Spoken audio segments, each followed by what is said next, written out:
கட்சிகளுக்கு அப்பால் தமிழ் மக்களின் இன விடுதலைகளுக்கு நாங்கள் என்ன செய்ய போகின்றோம் என்று இருக்கக்கூடிய சூழ்நிலையில் மிக நீண்ட போராட்டத்தின் பிற்பாடு ஒரு புதிய அரசாங்கத்தின் நிழலுக்குள் தள்ளப்பட்டிருக்கின்றோம் என சுரேஷ் பிரேமச்சந்திரன் தெரிவித்துள்ளார்.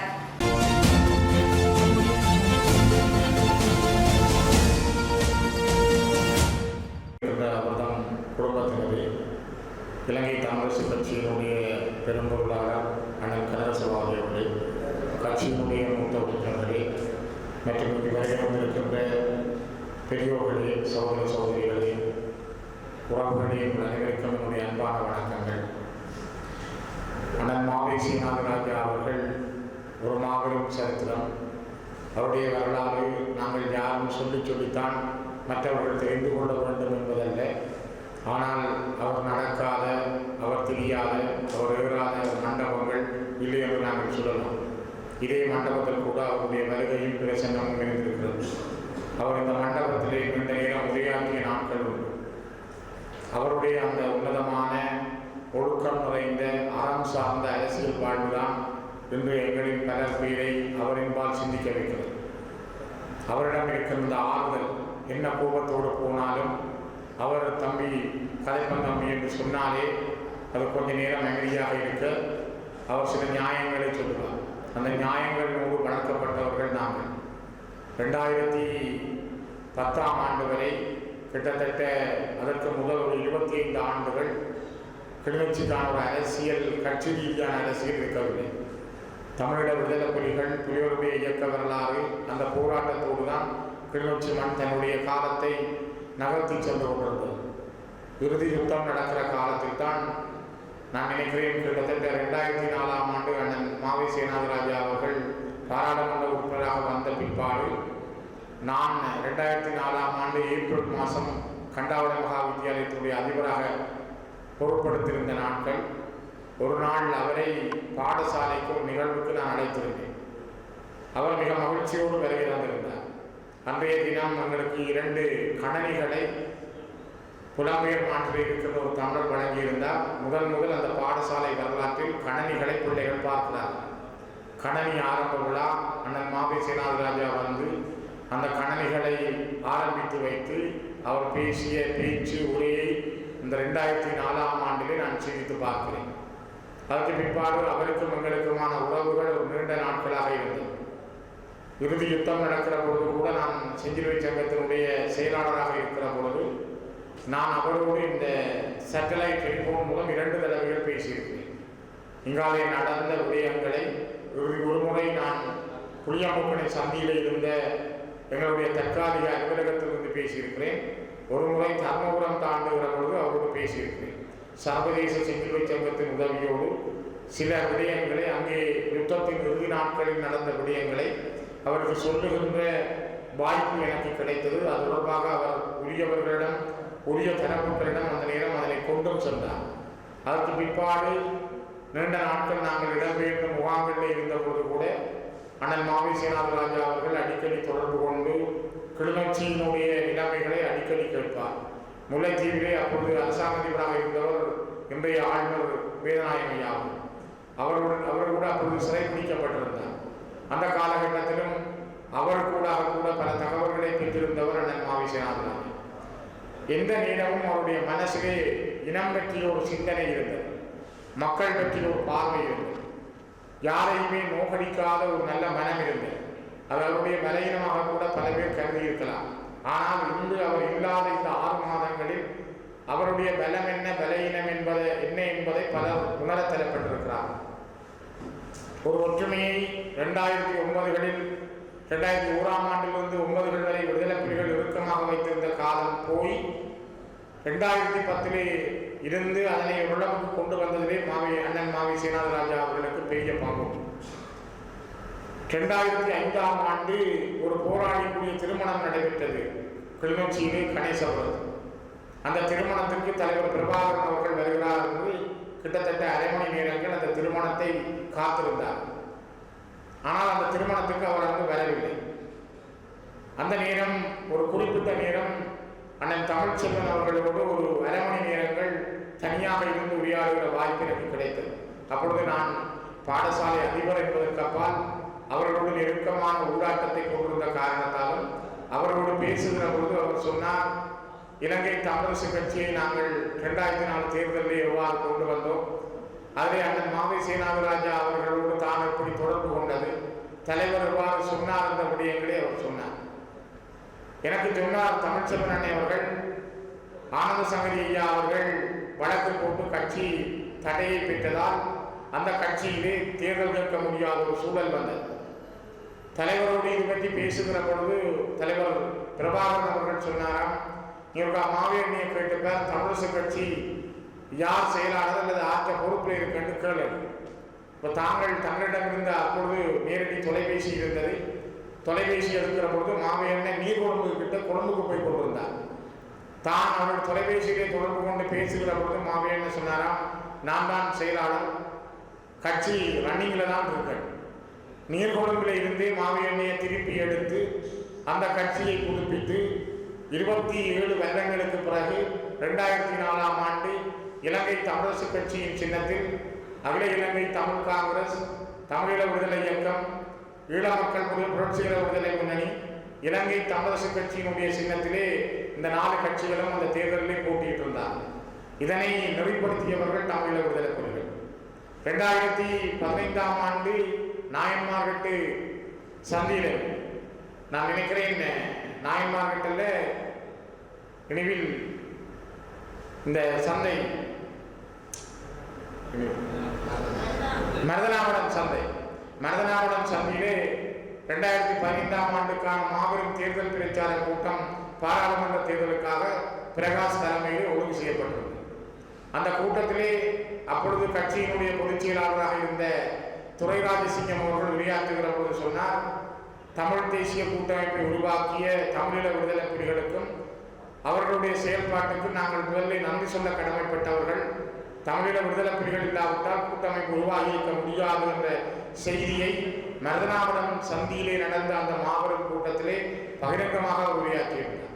இவ்வளவுக்கு பின்னாலே அந்த விடுதலை புலிகளுக்கு ஒரு பலம் இருந்த காரணத்தால் தான் அண்ணன் மாவை சேனாதிராஜா அவர்களுடைய அந்த பங்கும் அந்த கட்சியினுடைய வெளிச்சமும் வெளியிலே வந்தது.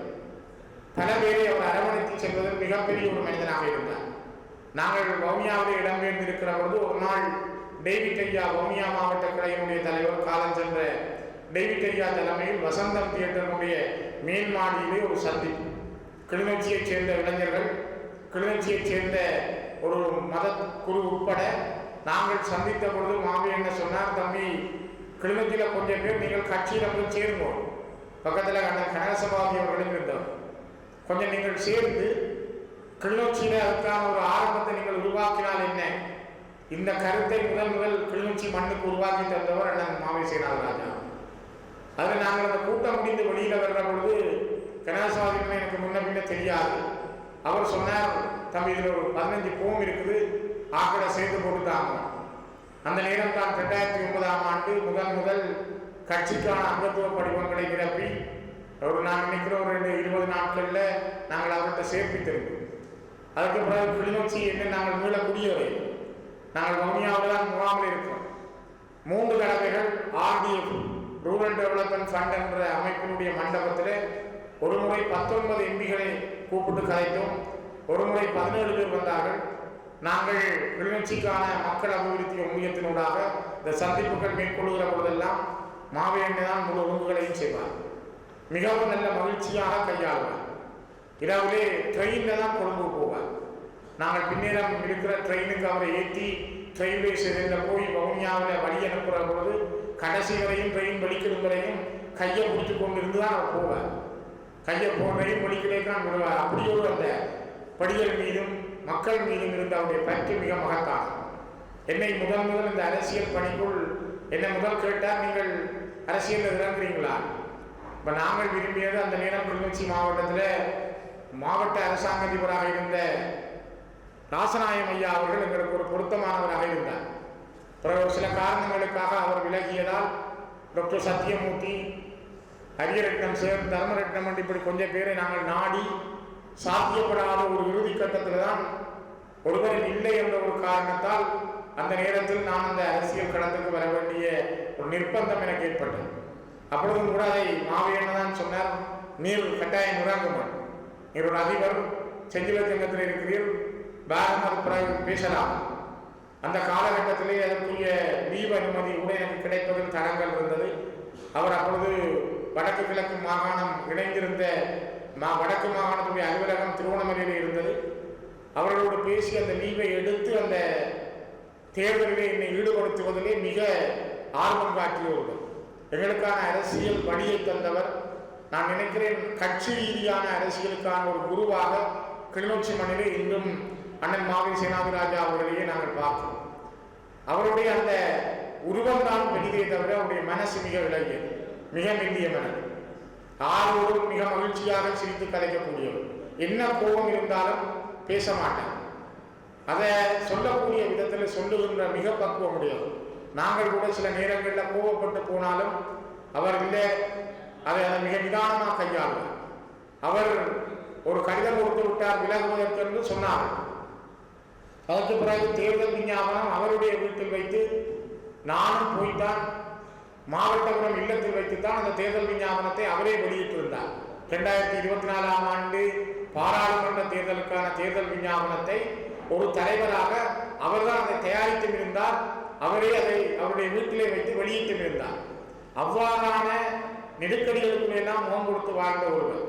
மாகாண சபை தேர்தல் வந்த பொழுது நாங்கள் பல தடவை அவரோடு பேசுகிற பொழுதெல்லாம் சொன்னார், தம்பி, எங்களுடைய இனம் முக்கியம், ஒற்றுமை முக்கியம், நாங்கள் இனத்துக்காக பாடுபட வேண்டும், அதுக்காக நாங்கள் எந்த விட்டுக் கொடுப்பும் செய்ய வேண்டும்.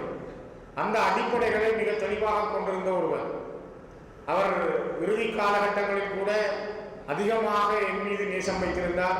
நான் அவரோடு நெருங்கி பழகிய காரணமோ என்னவோ எனக்கு தெரியாது. ஆனால் அவருடைய இழப்பு என்னை பொறுத்தவரை, எங்களுடைய தமிழ் மக்களை பொறுத்தவரை, கிளிநொச்சி மண்ணை பொறுத்தவரை அது ஒரு மிக பாரிய இழப்பு தான். அவர் அம்பாலைக்கு சென்று அவரோடு சென்றிருக்கிறேன்.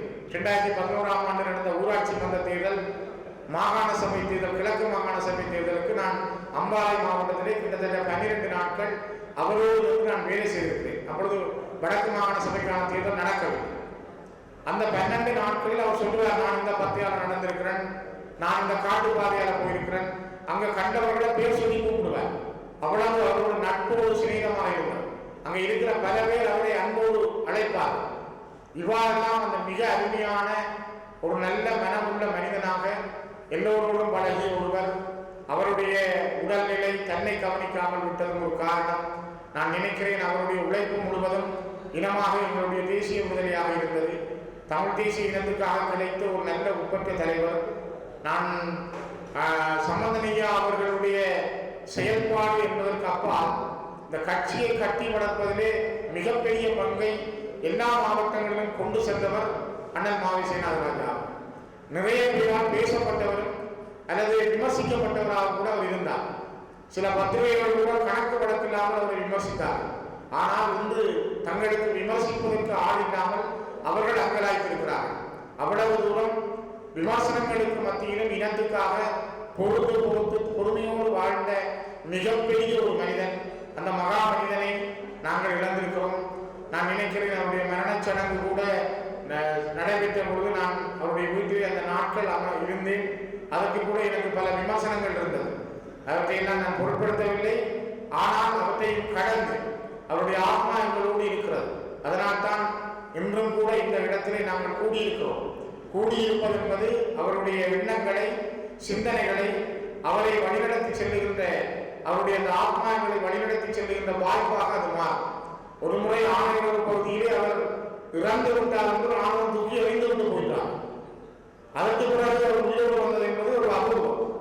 அதே போல அவர் 2001ஆம் ஆண்டு தேர்தல் பிரச்சாரத்துக்காக தம்பாட்டி ஊர்வாக்குறைக்கு சென்ற பொழுது தம்பாட்டிக்கு அருகிலே வைத்து அவருடைய மண்டை பிளக்கப்பட்டது.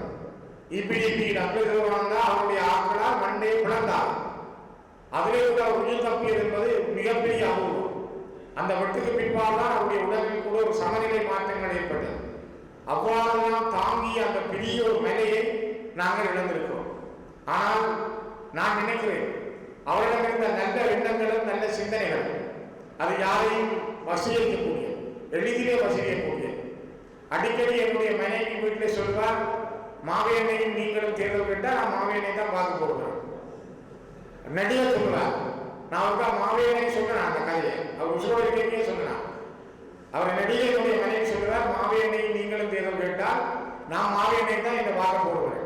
என் கடைசி மகன் கிட்டத்தட்ட 2 வயசாக இருக்கிற பொழுது மாவேனை மடியில இருந்து வளர்ந்தவர். அவர் ரொம்ப யாழ்ப்பாண லைப்ரரி நடந்த ஒரு கூட்டத்தில் என்னோட வந்தவர். மாவேனை மடியிலவே அவர் தானா ஏறி இருந்துட்டார். அவர் கூப்பிடவே இல்லை. அவர் எந்த பேப்பர்ல மாவியனை வந்தாலும் அதை வெட்டி எடுத்து வச்சிருப்பார். மாவியங்கள் எடுத்து வச்சிருப்பார். இப்ப அவருக்கு 16 வயசு. அவர் ஒரு 2020ஆம் ஆண்டு தேர்தலில் நான் ஒருவருக்கு ஆதரவு சொன்ன பொழுது என்னுடைய வீட்டிலே இருந்த சிலருக்கு அவர் சொன்னாராம், இவர் ஒரு நோட்டு வேலை செய்கிறார், கொஞ்ச நாள்ல படிப்பார். இந்த கடைசி மகன் சொன்ன வார்த்தை, இவர் ஒரு நோட்டு வேலை செய்கிறார், கொஞ்ச நாள்ல படிப்பார். நான் மாவியங்களுக்கு தான் இவ்வளவு முழுக்க வேலை செய்யறது. என்னோட வந்த என்னுடைய உதவியாளர்களுக்கு இந்த மகன் அப்பொழுது அவருக்கு 12 வயசு.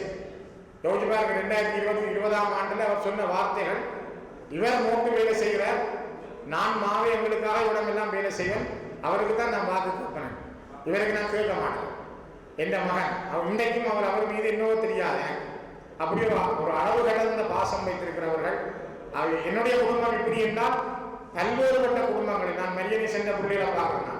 நேசன்ற பிள்ளைகள் நேசனை நேசிக்கிறத விட மாவேணியை தான் நேசிப்பார். அப்படி அவரிடம் ஒரு வசீகரம் இருந்தது. எந்த குழந்தையும் தானா தேடியோ அவருடைய மடியில் இருக்கு, அவர் கூப்பிட தேவையில்லை. அப்படி ஒரு பண்பாடு.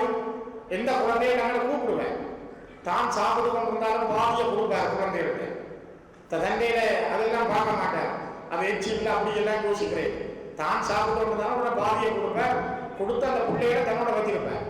இப்படி அந்த உருவம், பெரிய உருவம் இவர்களை வசீகரிப்பதென்றால், அந்த பாலாசப்படுத்தினதென்றால் அது இறைவன் இயற்கையாக அவருக்கு கொடுத்த ஒரு சக்தியாகவே நான் கருதுகிறேன். அவருடைய வாழ்க்கை என்பது ஒரு பெரிய சரித்திரம். அது அவருடைய இறுதி ஆசை ஒன்று இருந்தது. இந்த 60வது ஆண்டு 75வது ஆண்டு 60வது ஆண்டு கட்சியினுடைய விழாவை மாவட்டபுரம் கன்சாமி கோயிலுக்கு பக்கத்தில் தான் தந்தை செல்வா முதல் கல்வி அந்த இடத்துல தான் கூட்டம் வச்சு அந்த பிரேரணியை அறிவித்தவர். அந்த இடத்துல செய்ய வேண்டும் என்ற கோரிக்கையை அவர் முன்வைத்திருந்தார். அதுக்காக கடுமையான முயற்சிகளை அவர் மேற்கொண்டிருந்தார். நல்ல புத்தகம் ஒன்றை வரைகிறதுக்காக சர்வேஸ்வராவை கூப்பிட்டு என்னையும் பற்றி கதைச்சவர். அவர் இருவர் இருக்கும்போது அதுக்கான தளங்களை இட்டவர். இவ்வாறான அவரை சொல்றதுக்கு கணக்கை இருக்கு, சொல்லிக்கொண்டே போகலாம். ஆனால் எங்களுடைய இனத்தை பொறுத்தவரை அவ்வாறான ஒரு தலைவரை இனிமேல் நாங்கள் பெற முடியாது. அவர் மாவையண்ணைக்கு நிகர மாவையண்ணை தான். இனி அப்படி ஒரு ஆளை நாங்கள் பார்க்கறது மிக கடினம். அந்த அளவு தூரம் நாட்களை வசீகரிக்கக்கூடியவர்களை கண்டுகொள்ள முடியாது. நான் கட்சிக்கு 2010 வந்த பொழுது கதிரீவன் கட்சியில மூத்த உறுப்பினர். கதிரீவன் மாவையண்ணை என்று அவரோடு இருப்பார். அப்ப நான் பார்க்குற இவங்களுக்கு கூட சேர்ந்துருப்பாங்களே.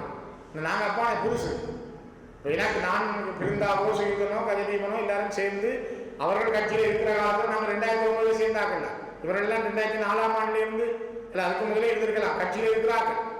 இப்போ நான் ஏன் சொல்றேன்னா, சின்ன பிள்ளைகளை கூட புரட்சிகர அரசியல்ல பாதைகளில் கொண்டு போகிற ஒரு பக்குவம் அவரிடம் இருந்தது. எல்லாரையும் அரவணைக்கிற தன்மை இருந்தது. அப்படியான ஒரு நல்ல மனிதன். அவருக்கு நிறைய மன வருத்தங்களை கொடுத்தவர்கள் பலர், அவருடைய மனோரீதியாக அவரை பாதிப்படைய செய்தவர்கள் பலர். ஆனால் வரலாறு அவர்களுக்கு திருப்பி அந்த தண்டனைகளை வழங்கி கொண்டுதான் இருக்கிறது. அது இயற்கையின் வரலாறும் அந்த தண்டனைகளை வழங்கும். அதில் இருந்து யாரும் தப்பித்துக் கொள்ள முடியாது. நான் செய்வதெல்லாம் எனக்குத்தான் என்பது விதி. அது ஒரு உலக நியதியும் விதியும் கூட. ஆகவே நாங்கள் எதை செய்வோமோ அதுதான் எங்களுக்கு கிடைக்கும். நல்லது செய்தால் நல்லது கிடைக்கும், கெட்டது செய்தால் கெட்டதுதான் கிடைக்கும், செய்வதுதான் கிடைக்கும். ஆகவே என்னுடைய அனுமானப்படி அவருடைய வாழ்க்கை பேசப்படுகிறது என்றால் சிலருடைய வாழ்க்கை பேசப்படுவதே இல்லை. இந்த மாவையண்ணையை பேசுவதற்கு, மாவையண்ணையை பற்றி கதைப்பதற்கு இருக்கிறார்கள் என்றால் சிலரை பற்றி யாரும் பேசுவதற்கே இல்லை என்பதை வரலாறு சொல்லி நிற்கிறது. அவை வரலாற்றினுடைய முக்கியமான ஒரு தளத்தில் நிற்கிற அந்த மனிதனை, அந்த மாபெரும் பெருமனிதனை நினைவிலே கொள்ளுகின்ற இந்த நாள் ஒழுங்கு செய்த ஒழுங்கமைப்பாளர்களுக்கும் எனக்கு நன்றிகளை கூறி நான் நினைக்கிறேன் இது ஒரு முதலாவது வணக்க நிகழ்வு. இது இன்னும் பல இடங்களில் தொடர வேண்டும். பல பேர் இந்த இடங்களிலே செய்ய வேண்டும். தடைகள் இருக்கும். சிலருக்கு பிடிக்கும், பிடிக்காமல் இருக்கும். இந்த நிகழ்வுகளிலேயே சிலர் இந்த அன்னை பெரிய ஆளாக்கியல்ல இன்னும் சின்ன ஆளாக்கியாச்சு. இதெல்லாத்தையும் தாண்டி இது ஒரு ஆத்மாவுக்காக செய்கிற வணக்க நிகழ்வு. இதில் பெரியவர் சின்னவர் என்பதல்ல, நாங்கள் வணக்கம் செய்வது மட்டும்தான் தங்கி இருக்கிறது. ஆகவே வரலாற்றை சரியாக புரிந்து அந்த வணக்கத்தை கொண்டு செல்வதற்கு அண்ணன் மாவை சீனிவாசராஜாவுடைய ஆத்மா எங்களோடு இருந்து அந்த தேசிய விடுதலைக்கான பாதையை சரியாக காட்டும் என்ற நம்பிக்கையோடு நிறைவு செய்கிறேன். மிக்க நம்பிக்கை. நடத்துவது என்பதில் முக்கியமாக குறிப்பாக திரு சம்பந்தன் அவர்கள் இருந்த பொழுதும் கூட தமிழரசு கட்சியை வழிநடத்துவது என்பதில் திரு மாவை சேனாதிராஜா அவர்களுடைய பங்கு மிக பெருமளவில் இருந்தது. வடக்கு கிழக்கு எங்கும் கொத்துவெளியிலிருந்து பருத்தித்துறை வரை அவர் ஓடி திரிந்து அந்த கட்சியை முன்னணிக்கு கொண்டு வருவதற்காக கடுமையாக உழைத்தார். தமிழரசு கட்சியின் இந்த வரலாற்றில் முக்கியமாக 1957ஆம் ஆண்டுகளில் கட்சி ஆரம்பிக்கப்பட்டதிலிருந்து இன்று வரை அது இடைக்காலத்தில் தமிழர் விடுதலை கூட்டணி தொடங்கிய பொழுது தமிழரசு கட்சி சில காலம் ஓய்வு நிலையில் இருந்தது என்பது உண்மை. ஏறத்தாழ 20-25 வருஷங்கள் அது ஓய்வு நிலையில் இருந்தது. பிற்பாடு மீண்டும் அது அந்த ஒரு தேவை கருதி அது மீண்டும் கொண்டு வரப்பட்டது. இப்பொழுது எங்களுக்கு முன்னால் இருக்கக்கூடிய பிரச்சனைகள் எல்லாம் கட்சி சம்பந்தமானதா அல்லது மிக நீண்ட போராட்டத்தை நடத்தி பல லட்சம் மக்களது உயிரை பறி கொடுத்து இன்னுமே ஒரு தீர்வை எட்ட முடியாத நிலையில் இருக்கக்கூடிய தமிழ் மக்களினுடைய இனப்பிரச்சனை தீர்வு சம்பந்தமானதா என்பதை நாங்கள் முடிவு செய்ய வேண்டிய காலகட்டம் இது. நாங்கள் கட்சிகளுக்குள் மோதல் இருக்கும், கட்சிகளுக்கு இடையில் மோதல் இருக்கும்.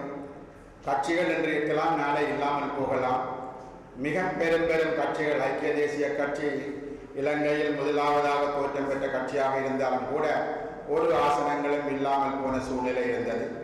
இந்தியாவிலும் அதற்கு பல்வேறுபட்ட தமிழ்நாட்டிலும் சரி டெல்லியிலும் சரி மிக பாரிய கட்சிகள் எல்லாம் எப்படி இருந்த இடம் தெரியாமல் போனது என்ற உதாரணங்கள் நிறையவே உலகத்தில் இருக்கின்றது. ஆகவே இங்கு இந்த கட்சிகள் என்பதற்கு அப்பால் தமிழ் மக்களினுடைய இன விடுதலைக்கு நாங்கள் என்ன செய்ய போகின்றோம் என்று இருக்கக்கூடிய சூழ்நிலையில் மிக நீண்ட போராட்டத்திற்கு பிற்பாடு என்று இருக்கக்கூடிய சூழ்நிலை புதிய ஒரு அரசாங்கத்தின் நிழலில் அந்த புதிய அரசாங்கம் 1000 வாக்குறுதிகளை கொடுத்து வந்திருந்தாலும் கூட இன்று அந்த வாக்குறுதிகளுக்கு ஏதாவது நடைபெறுகிறதா, தமிழ் மக்களினுடைய எதிர்காலம் என்ன என்ற கேள்விகளுக்கு நாங்கள் பதில் கண்டுபிடிக்க வேண்டியிருக்கின்றது.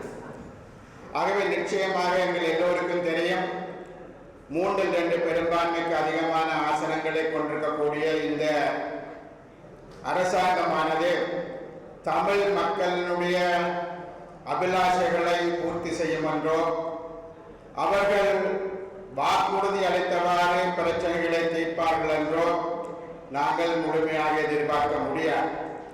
இன்று அவர்கள் பதவிக்கு வந்து ஏறத்தாழ 10 மாதங்கள் நெருங்கிவிட்டிருக்கக்கூடிய சூழ்நிலையில் தமிழ் மக்கள் தொடர்பாக அவர்கள் கொடுத்த எந்த வாக்குறுதிகளும் இதுவரை நிறைவேற்றப்படவில்லை. அது பயங்கரவாத தடைக்கட்டமாக இருக்கலாம், அல்லது ஒரு மாகாண சபை தேர்தலாக இருக்கலாம், அல்லது காணிகள் விடுவிப்பாக இருக்கலாம், காணாமல் ஆக்கப்பட்டோருக்கான ஒரு முடிவாக இருக்கலாம். ஆகவே தமிழ் மக்களுக்காக அவர்கள் முன்வைத்து தமிழ் மக்களது வாக்குகளை கேட்டது பொழுது மக்களும் மிக பெருமளவில் சேர்ந்தவர்களுக்கு வாக்களித்தார்கள். ஆனால் இன்று அந்த வாக்குறுதிகள் எதுவும் நிறைவேற்றப்பட்டதாக இல்லை. இப்பொழுதும் நாங்கள் ஒரு கனவுலகில் சஞ்சரித்துக் கொண்டிருக்கிறோம். அடுத்த வருஷம் தேர்தல் வரும். ஒரு அமைச்சர் சொல்வார், நாங்கள் புதிய ஒரு டீலிமிட்டேஷன் கமிஷன் ஒன்று நியமிக்கப்பட்டு அதற்கு பிற்பாடுதான் நாங்கள் இந்த மாகாண சபை தேர்தலை நடத்த போகிறோம் என்ற மாகாண சபை அமைச்சர் சொல்லுவார்.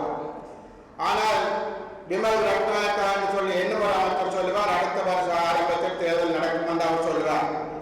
ஆனால் ஜனாதிபதி அமைச்சர்களை பேசவிட்டு அவர் மௌனமாக இருப்பார். இவ்வாறான ஒரு சூழ்நிலையில் தான் நாங்கள் இருந்து கொண்டிருக்கின்றோம்.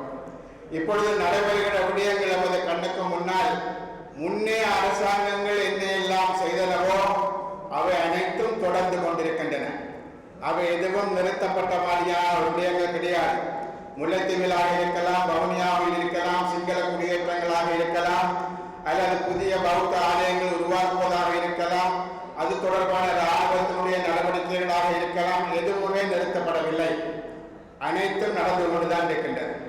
பாராளுமன்றத்தில் பேசலாம், வெளியில் போராட்டங்கள் நடத்தலாம், எல்லாம் நடந்தாலும் கூட இந்த அரசாங்கம் தாங்கள் நினைத்த அனைத்து விடயங்களையும் ஒரு சிங்கள பௌத்த மேலாதிக்கத்தை நிறுவுவதற்கான அனைத்து விடயங்களையும் அவர்கள் தொடர்ந்து செய்து கொண்டிருக்கிறார்கள் என்பதை நாங்கள் புரிந்து கொள்ள வேண்டும்.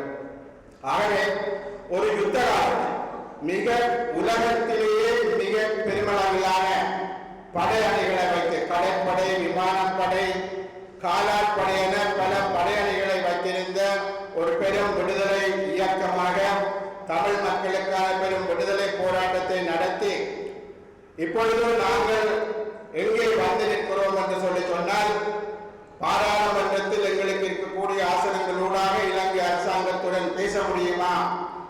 அந்த பெரிய படையணிகளையே அந்த இருக்கும் பொழுது அரசாங்கம் எவ்வளவு பின்னின்றது என்பதை நாங்கள் யோசிக்கிற பொழுதோ, இப்பொழுது நாங்கள் அரசாங்கத்துடன் பேச வேண்டுமாக இருந்தால் தமிழ் மக்கள் சிதறப்பட்டு அல்லது தமிழ் கட்சிகள் சிதறப்பட்டு நின்று இவர்களால் எதையுமே சாதிக்க முடியாது. அது எது பெரிய கட்சி எது சிறிய கட்சி என்பதல்ல இங்கு இருக்கக்கூடிய விடயம். நாங்கள் அனைவரும் ஒன்று திரண்டு நின்று தமிழ் மக்களது கோரிக்கைகளுக்காக குரல் கொடுக்க போகிறோமா, அல்லது நாங்கள் பெரிய கட்சி சிறிய கட்சி என்று நாங்கள் நின்று பேச போகிறோமா என்பதுதான் உள்ள விடயம். நீங்கள் இங்கு இருக்கக்கூடிய கட்சிகளினுடைய வரலாறுகளை பார்த்தீர்களாக இருந்தால் எல்லாருக்குமே 50 வருஷத்துக்கு மேற்பட்ட வரலாறு இருக்கிறது.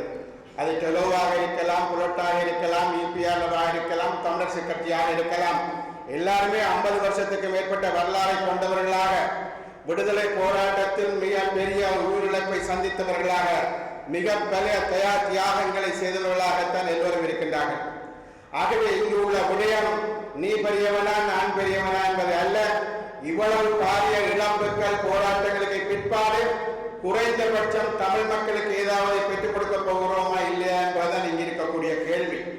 ஆகவே அந்த கேள்விக்கு பதில் தேடுவதால் முக்கியமான விடயமாக இருக்க முடியுமே தவிர நாங்கள் பலன்களை பற்றி பேசிக் கொண்டிருப்பது முக்கியமான விடயமாக இருக்க முடியாது.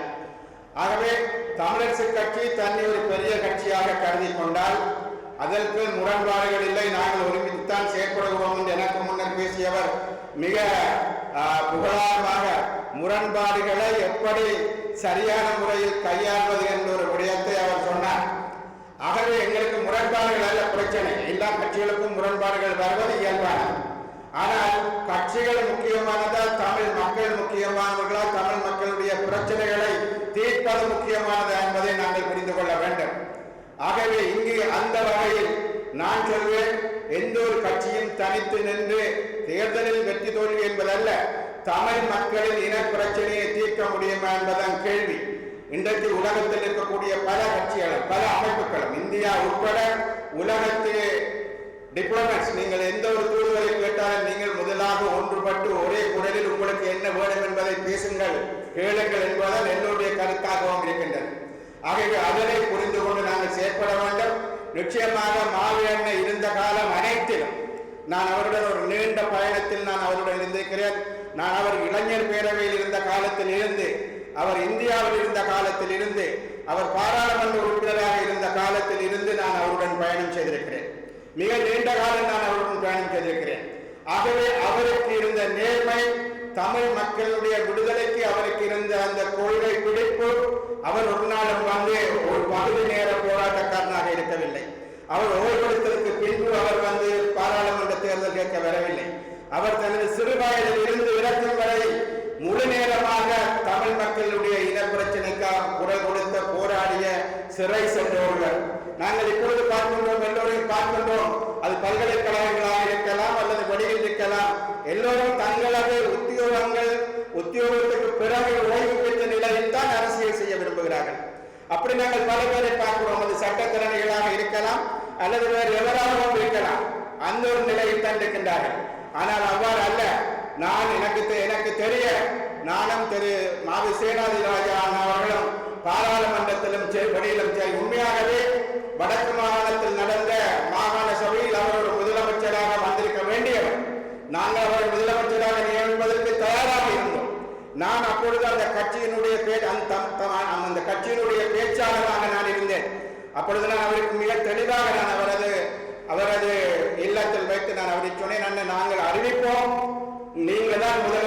இப்பொழுது அறிவிப்போம் என்று நாங்கள் சொன்னார். அவசரப்பட வேண்டாம் சுரேஷ், நாங்கள் என்ன பேசி பார்க்கலாம் என்ற நிலையில் தான் அவர் இருந்தார். ஆகவே அவர் உண்மையாகவே தனக்கு கிடைக்க வேண்டிய பல விடயங்களை விட்டுக் கொடுத்து தமிழ் மக்களினுடைய பிரச்சனைகளை தீர்க்கப்பட வேண்டும் என்பதில் உறுதியாக இருந்தார். அந்த உறுதி தமிழரசு கட்சிக்கு இன்று தேவை. ஆனால் தமிழரசு கட்சிக்குள் இன்றைக்கு இருப்பது மாபெரும் போட்டிகளும் அது வழக்குகளும் அந்த போட்டிகளில் வெல்வது என்பதுதான் இருக்கிறது. பிரச்சனைகள் வருவது இயல்பு, பிரச்சனைகள் தீர்க்கப்பட வேண்டுமான பிரச்சனைகளுக்கு அப்பால் தமிழ் மக்களுடைய பிரச்சனைகளுக்கான தீர்வை காண்பதிலிருந்து அவை முன்னெடுக்கப்பட வேண்டும். ஆகவே அந்த வகையில் நான் சொல்வேன், திரு மாவை சேனாதிராஜா அவர்களது பணி என்பது தொடர்ச்சியாக எல்லோரையும் அரவணைத்து ஒன்றிணைத்து ஒரே தரப்பாக கொண்டு செல்ல வேண்டும் என்பதில் நான் என்ன சொல்வேன், திரு சம்பந்தனையாவிடம் விட திரு சேனாதிராஜா அவர்கள் அதற்காக முன்னின்று உழைத்தார் என்பதை நான் நேராக பார்த்தவன், நேராக பேசியவன், நேராக நூற்றுக்கணக்கான கூட்டங்களில் கலந்து கொண்டவன். அந்த அடிப்படையில் நான் சொல்வேன், அதற்காக திரு சேனாதிராஜா அண்ணாவின் உழைப்பு என்பது மிக பலமானது. ஆகவே அந்த வகையில் அந்த அடித்தளத்தில் இருந்து தமிழரசு கட்சியை பற்றி யோசியுங்கள். அந்த அடித்தளத்தில் இருந்து தமிழ் மக்களுடைய விடுதலைக்காக நாங்கள் என்ன செய்ய முடியும் என்பதை யோசியுங்கள். தமிழ் தரப்பு பலவீனமாக இருக்கிறது என்பதை பற்றி யோசியுங்கள். இந்த நிலையிலிருந்து தமிழ் மக்களை எவ்வளவு தூரம் தூக்கி முன்னிறுத்தி அவர்களுக்கு அதிகாரங்களை நாங்கள் பெற்றுக் கொடுக்க போகிறோம் என்பதை பற்றி யோசியுங்கள். அவ்வாறு அதிகாரங்களை பெற்றுக் கொடுக்காமல் நாங்களும் அவர்களை நடுத்தருவில் விட்டுவிட்டு போவதாக இருந்தால் இவ்வளவு கால போராட்டம் என்பதும் நாங்கள் கொடுத்த தியாகங்கள் என்பதும் பணிகள் என்பதும் அர்த்தமற்றதாக போய்விடும். ஆகவே இந்த 6வது மாத அஞ்சலி கூட்டம் என்பது தமிழ் மக்களுக்கு ஒரு தெளிவை உருவாக்க வேண்டும். நாங்கள் எங்கு நோக்கி செல்கிறோம் என்ற ஒரு புரிதலை உருவாக்க வேண்டும். அதற்கு நான் நினைக்கிறேன் தமிழரசு கட்சியில் இருக்கக்கூடிய உங்களை போன்ற அழைத்தவர்கள் அதற்காக பாடுபட வேண்டும் என்று கேட்டு என்னை அழைத்தமைக்கு நன்றி கூறி விடைபெறுகிறேன். வணக்கம். தலைமை தாங்குகின்ற தந்தை செல்வா நெற்மணி மன்றத்தினுடைய தலைவர் அவர்களே, தலைவர் சேனாதிராஜா ஐயாவினுடைய மகன் நண்பன் கலையமுடன் அவர்களே, மற்றும் பாராளுமன்ற உறுப்பினர் கௌரவ சிவஞானம் ஸ்ரீதரன் அவர்களே, முன்னாள் மாகாண சபை உறுப்பினர் நண்பன் கஜரீபன் அவர்களே, இங்கு உரையாற்றி அமர்ந்திருக்கின்ற முன்னாள் பாராளுமன்ற உறுப்பினர் ஈஸ்வரபாலம் சரவணபவன் அவர்களே, மற்றும் கட்சி தொண்டர்களே, பிரதேச சபை உறுப்பினர்களே, பெரியோர்களே, உங்கள் அனைவருக்கும் மாலை வணக்கம். மாவை சேனாதிராஜா ஐயா தொடர்பாக இங்கு காத்திரமான உரையை விரிவுரையாளர் சர்வேஸ்வரா அவர்கள் ஆற்றி சென்றிருக்கிறார். நான் நினைக்கிறேன் அதற்கு தொடர்ந்து EPRDF தலைவர் பிரேமச்சந்திரன் அவர்களும் பேசியிருக்கிறார்கள். இனி பேசுவதற்கு காத்திரமாக பேசுவதற்கு பாராளுமன்ற உறுப்பினர் ஸ்ரீதரன் அவர்கள் இருக்கிறார். ஆகவே இந்த இடத்தில் இந்த நிகழ்வு ஒழுங்கமைக்கப்பட்டதை இட்டு நான் மகிழ்ச்சி அடைகிறேன். ஏனென்றால் மாவை சேனாதிராஜா ஐயாவினுடைய அரசியல் பயணம் என்பது பட்டுக்கோட்டை மண்ணில் தான் இருந்து ஆரம்பிக்கப்பட்டது. அதுக்கும் குறிப்பாக பன்னாகம், மூளாய் 2 கிராமங்களிலும் இருந்துதான் அவருடைய இந்த அரசியல் பயணம் ஆரம்பிக்கப்பட்டது. அரசியல் பயணம் ஆரம்பிக்கப்பட்ட இந்த இடத்தில் இப்படியான ஒரு நினைவஞ்சலி நிகழ்வு ஏற்பாடு செய்யப்பட்டிருப்பது காலத்திற்கு பொருத்தமான ஒன்றாகத்தான் எல்லோராலும் பார்க்கப்படும். ஏனென்று சொன்னால் சேனாதிராஜா ஐயா என்பவர் சாதாரண மனிதன் அல்ல. அவர் மிதவாத அரசியலுக்குள் ஒரு பெரும் சரித்திரம். எத்தனையோ தலைவர்கள் வந்திருக்கிறார்கள், போயிருக்கிறார்கள். ஆனால் நீண்ட காலமாக வடக்கு கிழக்கு தமிழர் தாயகம் எங்கும் அவருடைய காலடி படாத இடமே இல்லை, காலடி படாத கிராமங்கள் இல்லை.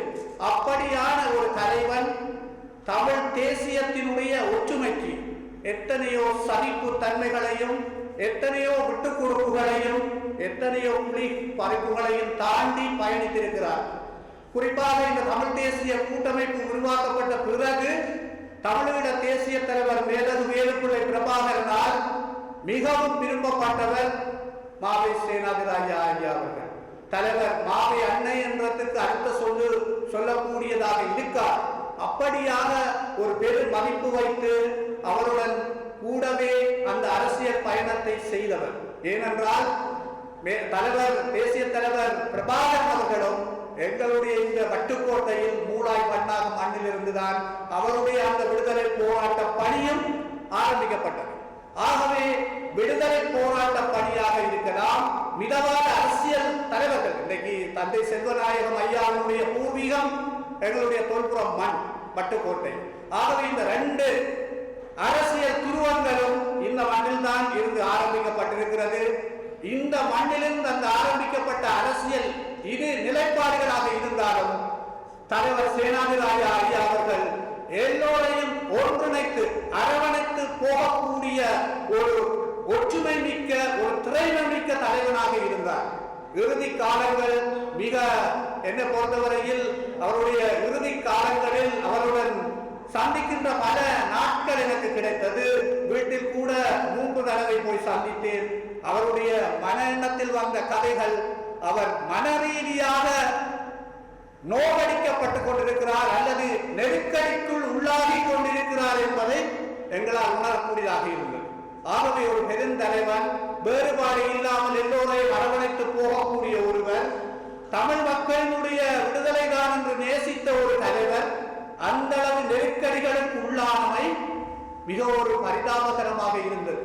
உண்மையிலேயே என்னை பொறுத்தவரையில் நாங்கள் எங்களுடைய இனத்தினுடைய உரிமைக்காக போராடக்கூடிய அத்தனை தளங்களிலும் வலுவாக போராடி ஒரு வலுவான தளத்தை நாங்கள் உருவாக்கி வைத்திருக்கிறோம். இந்த தளத்தை நாங்கள் இப்பொழுது ஒற்றுமையாக பயன்படுத்தாவிட்டால் எங்களுக்கான அந்த போராட்ட அறுவடை தியாகம் அவற்றுக்கான அறுவடையை நாங்கள் செய்ய முடியாது. இன்று நீங்கள் சர்வதேச செய்தி ஒன்றை பார்த்திருப்பீர்கள். பலஸ்தீனம் ஒரு தேசமாக அங்கீகரிக்கப்பட வேண்டும் என்று பிரான்ஸ் நாட்டினுடைய பிரதமர் வருகிற மாதம் ஐக்கிய நாடுகள் பொதுச்சபைக்குள் ஒரு தீர்மானம் ஒன்றை கொண்டு வர இருக்கிறார்கள். பலஸ்தீனத்திற்கும் தமிழீழத்திற்கும் ஒரு நெருக்கமான தொடர்பு இருக்கிறது. பலஸ்தீன தலைவர் யசீர் அரபாத் அவர்களுக்கும் தலைவர் பிரபாகரன் அவர்களுக்கும் இடையிலே நெருக்கமான கடித தொடர்புகளும் உரையாடல்களும் அந்த காலத்தில் இருந்தது. எங்களுடைய விடுதலை போராட்டத்தினுடைய ஆண்டுகளும் பலஸ்தீனத்தினுடைய விடுதலை போராட்ட ஆண்டுகளும் சமனானவை. 75 ஆண்டுகள் நாங்களும் போராடுகிறோம், அவர்களும் போராடுகிறார்கள். இன்று பலஸ்தீனம் ஒரு தேசமாக அங்கீகரிக்கப்பட வேண்டும் என்று ஐக்கிய நாடுகள் பொதுச்சபையில் ஐரோப்பிய ஒன்றியத்தில் இருக்கிற மிக பிரதான நாடு ஒன்று இன்றைக்கு தீர்மானம் ஒன்றை கொண்டு வருகிறது என்றால் எங்களுக்கும் அந்த ஒரு நிலை ஏற்படுத்தப்பட வேண்டும். ஏற்படக்கூடிய சகல சூழ்நிலைகளும் அத்திவாரங்களும் எங்களிடம் இருக்கிறது.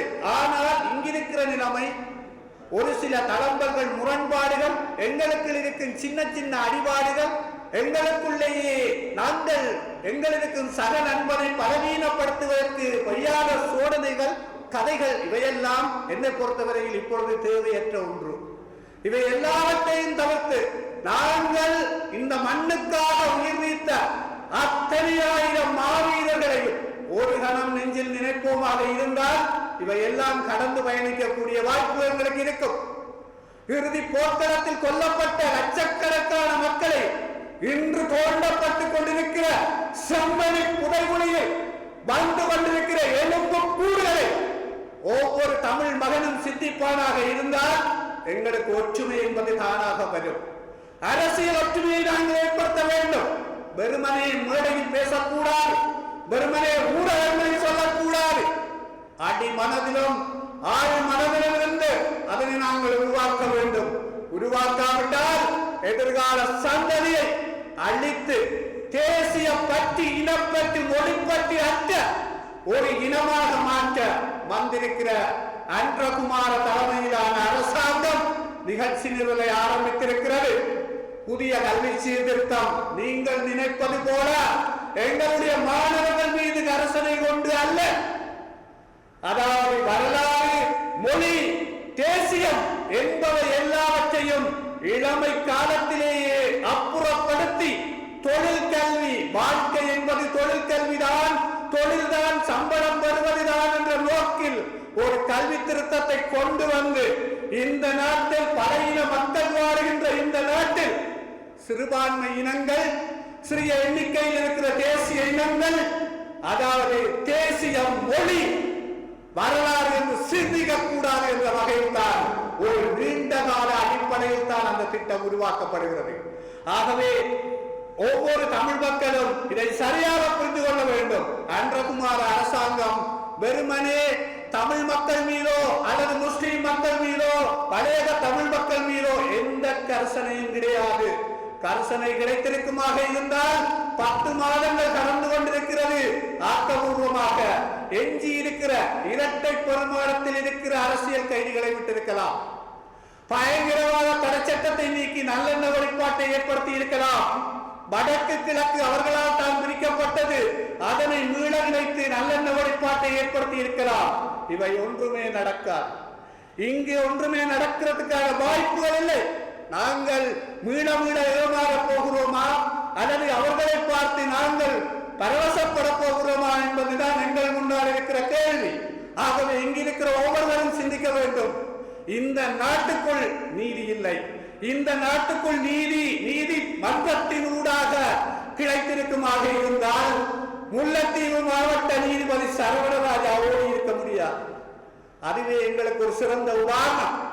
செம்மலை நீராவியடியில் நீதிமன்றம் கொடுத்த தீர்ப்புக்கு எதிராக பௌத்த சிங்கள பேரவாதம் செய்த அத்தனை அநியாயங்களையும் கண்டுதான் சரவண ராஜா நீதிபதி தப்பியோடினார். ஆகவே இந்த நாட்டுக்குள் நீதி இல்லை, யாரும் எதிர்பார்க்க முடியாது. உண்மையை கண்டறியுங்கள் என்று கடிதம் வருவதே மிக பெரும் முட்டாள்தனம். என்னை பொறுத்தவரையில் சர்வதேச நீதிதான் எங்களுக்கான ஒரு சுயாதீன விசாரணை பொறிமுறை மூலம் தான் நீதி எடுக்க வேண்டும். அந்த நீதிதான் சேனாதிராஜா போன்ற மிக பெரும் தலைவர்களுக்கு நாங்கள் செய்கிற அஞ்சலி. நாங்கள் செய்கிற அஞ்சலி அதுதான். ஏனென்றால் இங்கு பலர் பேசினார்கள். உண்மையில் 2013ஆம் ஆண்டு முதலமைச்சராக வந்திருக்க வேண்டியவர் இவர்தான். அந்த தமிழ் தேசிய கூட்டமைப்பில் இருந்த அத்தனை கட்சி தலைவர்களும் இறுதி நாள் வரை நீங்கள் தான் முதலமைச்சர் வேட்பாளர் என்று சொல்லிக் கொண்டிருக்கிற போது அவருக்கு ஏதோ ஒரு வகையில் அவர் அதுக்கு மேற்பட்டவருக்கு கட்டுப்பட்டவராகத்தான் அந்த இடத்தில் இருந்து விடுபட்டு சென்றார். உண்மையிலே அவர் வந்திருந்தால் பல தமிழ் தேசிய பற்றுறுதியான அரசியல் மாற்றங்கள் வந்திருக்கும் என்று நான் நினைக்கிறேன். ஆகவே இப்படியான தலைவர்கள் எங்களை விட்டு போனது மிகப்பெரிய கவலையாக இருந்தாலும் அவர்கள் நினைத்த அவர்கள் ஒற்றுமை என்று வலுப்படுத்தி நின்ற அந்த செயற்பாட்டை அவர் சார்ந்திருக்கிற கட்சி எதையும் செய்யாவிட்டால் அனுரகுமாரவால் எங்களுடைய தேசியம், மொழி, எங்களுடைய அத்தனை வரலாறுகளும் காலாதிகாலமாக சிதைந்து போகக்கூடிய வாய்ப்புகள் தான் இருக்கும். நீங்கள் நினைக்கலாம் கோட்டாபய ஓடியது போல் அன்றகுமார ஓடுவார் என்று. ஒரு காலமும் நடக்காது. ஓடக்கூடிய தலைவர்கள் இல்லை, ஓடக்கூடியவர்கள் இல்லை. அவர்கள் கிடைத்திருக்கிற சந்தர்ப்பத்தை எத்தனை வெளிநாடுகளிலும் மறைமுகமாக காலில் விழுந்து ஒப்பந்தங்களில் கச்சாத்திட்டு தங்களுடைய உள்நாட்டு இலக்கை வெற்றி பெறுவதற்கு அவர்கள் தயாராகத்தான் இருப்பார்கள். ஆகவே நீங்கள் மனப்பால் குடிக்க கூடாது. சர்வதேசங்கள் நெருக்கடி கொடுக்கும், இவர் ஓடுவார், இவர் ஓடினார், எந்தொருவர் வருவார் என்று நீங்கள் யாரும் மனப்பால் குடிக்க கூடாது. அப்படி குடித்தால் அது எங்களுடைய அரசியல் அறிவின்மை. ஆகவே மாவை சேனாதிராஜா ஐயா அவர்களுடைய குடும்பத்தாருக்கு இந்த இடத்தில் நான் ஆழ்ந்த அனுதாபங்களை மீண்டும் தெரிவிக்கின்றேன். இந்த நிகழ்வுக்கு என்னை அழைத்த அன்புக்குரிய நண்பர்கள் சிவச்செல்வன், சபேசன், போராட் போன்றோருக்கு நன்றி கூறி இந்த நிகழ்வை ஏற்பாடு செய்த அனைவருக்கும் எனது உளப்பூர்வமான நன்றிகளை கூறி விடைபெறுகின்றேன். நன்றி, வணக்கம். ஒழுங்கமைத்து அதை திறமையான முறையில் ஈடுபடுத்திக் கொண்டிருக்கும் திரு தலையரங்கன் மாஸ்டர் அவர்களே, இங்கே வருகை தந்திருக்கும் தமிழரசு கட்சியின் மூத்த உறுப்பினரும் பொருளாளருமான திரு கனசரி ஐயா அவர்களே,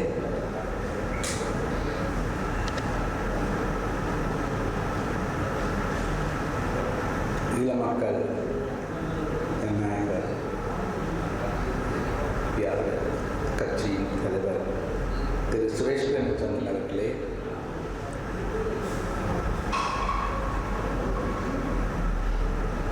முன்னாள் மாகாண சபை உறுப்பினர் கதிரீபன் அவர்களே, நான் சிறிய காலையில் எமது கேட்குதா சுரேஷ் அது முதல் வெரி சாரி ஐஸ்வர்யா மட்டும் முடிச்சிருக்கோன்னு நான் மிஸ் பண்ணேன்.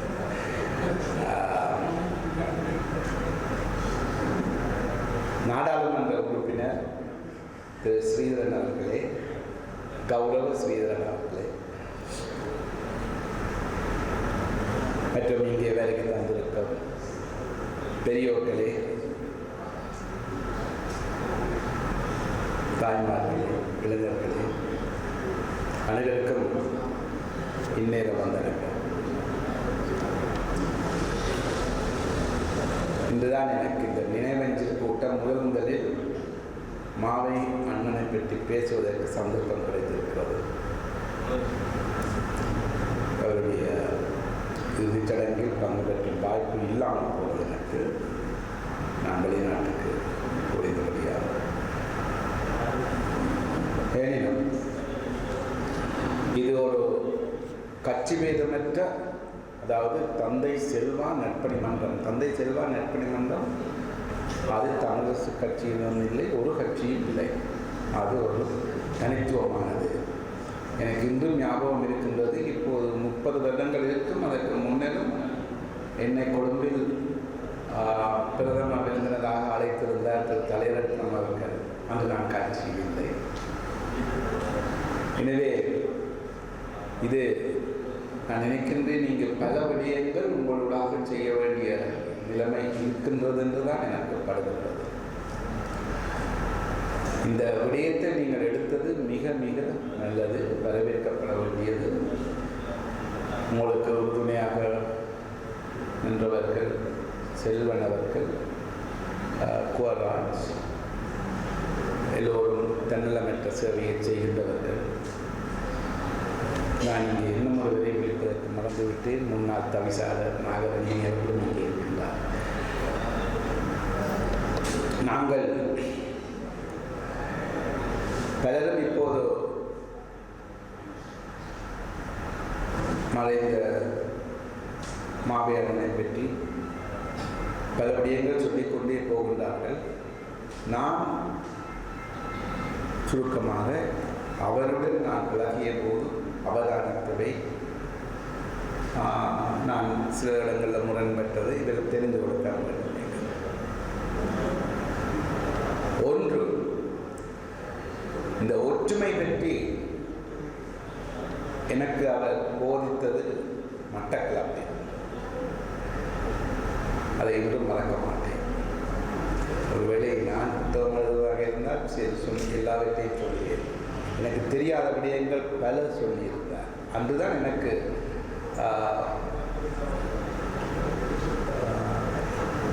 டியூஎல்எஃப் சம்பந்தப்பட்ட பல விடயங்கள் வெளிவராதவை எல்லாம் அவர் பேசியிருந்தார். மிக அமைதியானவர். எவரையும் அவர் குழப்ப மாட்டார், கடைசி மட்டும் குழப்ப மாட்டார். மிக அமைதியாக ஒவ்வொரு விடயத்தையும் எடுத்து சொல்லுவார். அங்கே கூட்டம் முடிவது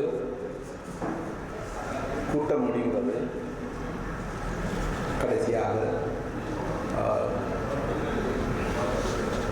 சட்டத்திரணி தவராஜா அவர்கள், ஜனாதிபதி சட்டத்திரணி தவராஜா அவர்கள் தன்னுடைய குரலை மிக உயர்த்தி சொல்கின்றார்,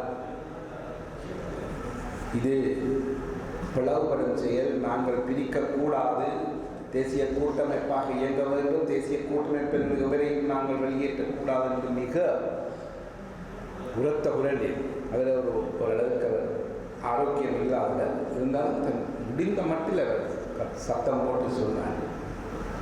மாவீரனிடம் இதைத்தான் சொல்லிக்கொண்டே இருந்தார்.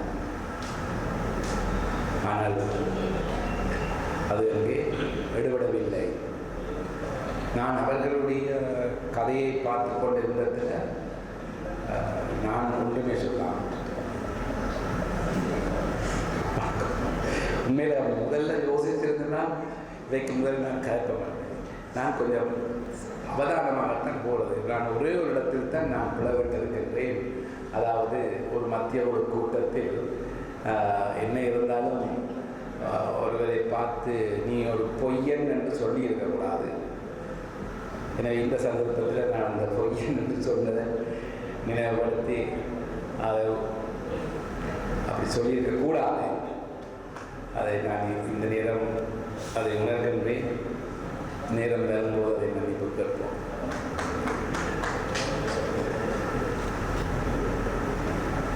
அங்கே முதலாவதாக நான் அவருடைய பொறுமையை கண்டது இந்த அந்த தேசிய கூட்டமைப்பு பிரிவதற்கு எல்லோரும் அந்த குழுவில் இருந்த மற்றவர்கள் அவர்கள் எல்லோரும் கொஞ்சம் தங்களுடைய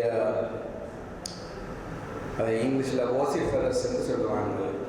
குரல் அவர்கள் குரலில் குரலாக இருக்கின்றது, கத்துவார்கள், சொல்லுவார்கள், பேசுவார்கள். இது அங்கே முன்னின்றது. ஆனால் அடுத்ததாக நான் கண்ட இன்னொன்று,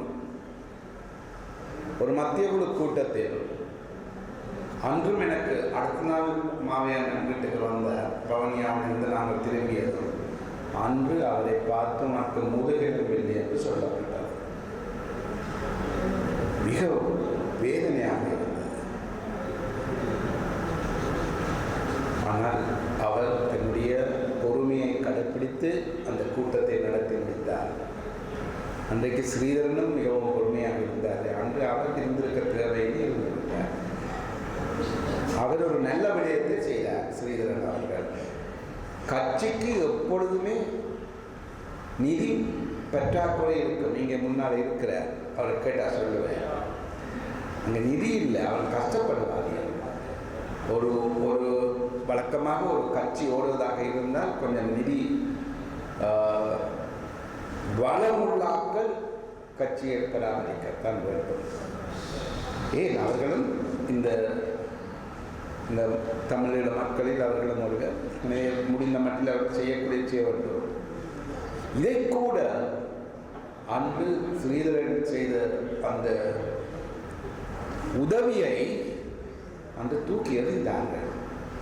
எறிந்தது மாத்திரம் அல்ல, அவருடைய திருப்பி கொடுங்கள், நான் தருகின்றேன். சரி, அவர் திருப்பி கொடுத்ததோ இல்லையோ அது கதை. ஆனால் கட்சிக்கு வந்ததா என்று நான் கேட்க மறந்துடுவேன். வேற காசு வந்ததா? அப்படி 5 லட்சம் 5 லட்சம் சும்மா இல்லை. நான் கேட்டே நடத்தினார் மாவையாரிடம், என்ன நீங்கள் பேசாமல் இருக்கின்றீர்கள், பொறுமையாக இருக்கின்றீர்கள், அப்போ இங்கே இந்த கட்சிக்குள்ள ஆக்கள் வந்து சேர வழி இல்லையான்னு கேட்டேன். நாங்கள் கட்சியை உடைத்து விடக்கூடாது, பொறுமையாக நேரம் வரும்போது அதற்குரிய கொடுக்கப்பட வேண்டிய பலன்களை கொடுத்து எல்லோரையும் அணைத்துக் கொண்டு செல்ல வேண்டும் என்று மீண்டும் சொன்னார். எனக்கு கொஞ்சம் பொறுமை சில நேரத்தில் குறைவு. அவர் சொல்லி முடிய நான் போயிட்டு வரணுன்ற அன்றைக்கு முதல் முறையாக அந்த எங்களோட பாடி லாங்குவேஜ் எப்படி சொல்லுவாங்க காட்டி விட்டேன். அதுவும் படி அவர் பொறுமையை கடைபிடிக்க சொல்லுங்கள், நாங்கள் பொறுமை இல்லாமல் கலைக்கிறதுக்கு எத்தனைக்கின்றோம். படித்தேன் நான் அந்த பொறுமை என்பதை பற்றி நிறைய படித்தேன். கட்சிக்கு வந்த பிறகு அந்த எவ்வளவு படிக்கணுமோ அவ்வளோ படித்தேன் அந்த பொறுமையை. நான் ஸ்ரீதரன் நெடுக்கப்ப நீங்கள் ஒன்றும் வாய்துறக்கையில் சொல்ல இல்லை, வாய்துறக்கையில் சொல்ல இல்லை, சொல்ல வலிக்கிட்டு நாங்கள் வாய்துறக்க வலிக்கிட்டு இருந்தால் நான் எங்கள் நொப்பியை உழைந்திருப்பேன். நான் நீராவதமாக பேசாமல் தான் இருந்தேன்.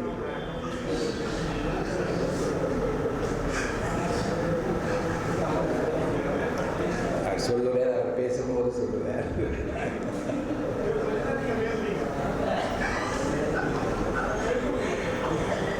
இப்ப கூட நான் நினைக்கின்றேன்,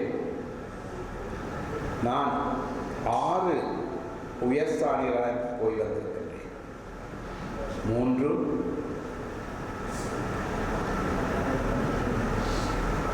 என்னுடைய கஜேந்திரகுமார் அவர்களுடன், மற்றது நான் என்னுடைய பாட்டி.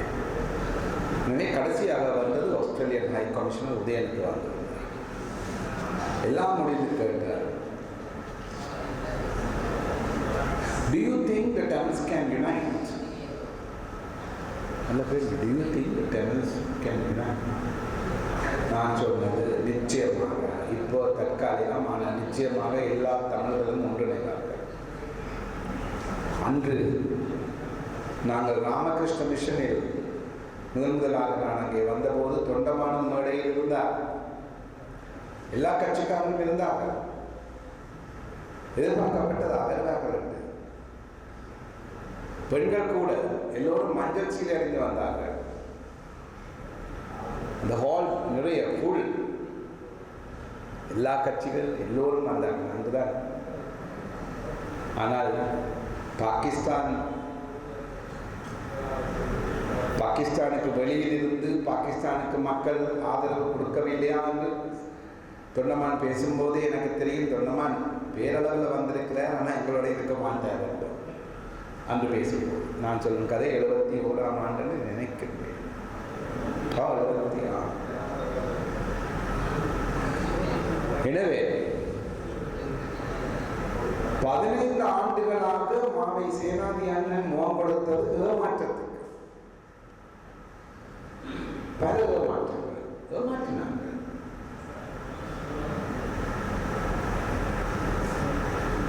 முதலமைச்சர் பதவிக்கு அவரும் எதிர்பார்த்தார், கொடுப்பதாக முதலில் இருந்தது. ஆனால் சடுதியாக விக்னேஸ்வரன் ஐயா அவர்கள் கொண்டு வரப்பட்டார்.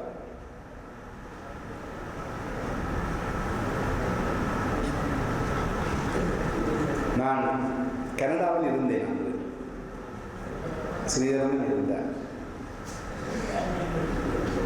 இன்றைக்கு ஸ்ரீதரன் பிராணம் தான் பாருங்க போல ஸ்ரீதரன் இருந்தார். ஒரு கூட்டம் வைக்கப்பட்டது அவர்களை பற்றி பேசும் சொல்லி. நான் சொன்னேன், மாவை சேனாராஜா அண்ணன் அவர்களுக்குத்தான் இது கொடுக்கப்பட வேண்டும். ஒன்று. ரெண்டாவது, எங்களுடைய பத்திரிகையும் அவரைத்தான் அன்று அந்த பத்திரிகை உதயன் பத்திரிகையும் அவர்தான் வர வேண்டும் என்ற ஒரு நிலைப்பாட்டை எடுத்திருந்தது. பாருங்கள் அவருடைய பெருந்தன்மையை. இங்கே நான் வந்த பின்பு என்னை கூப்பிட்டு சொன்னார், அது விக்னேஸ்வரன் அவர்களை போடுவதற்கு முடிவெடுத்தாகிவிட்டது, கொஞ்சம் நீங்கள் அந்த கட்சியில் அதை சார்பாக அதை செய்ய வேணும் அப்படி என்று கேட்டுக்கொண்டார். எவ்வளவு பெருந்தன்மையான விஷயம், எவ்வளவு பெருந்தன்மையான விஷயம்.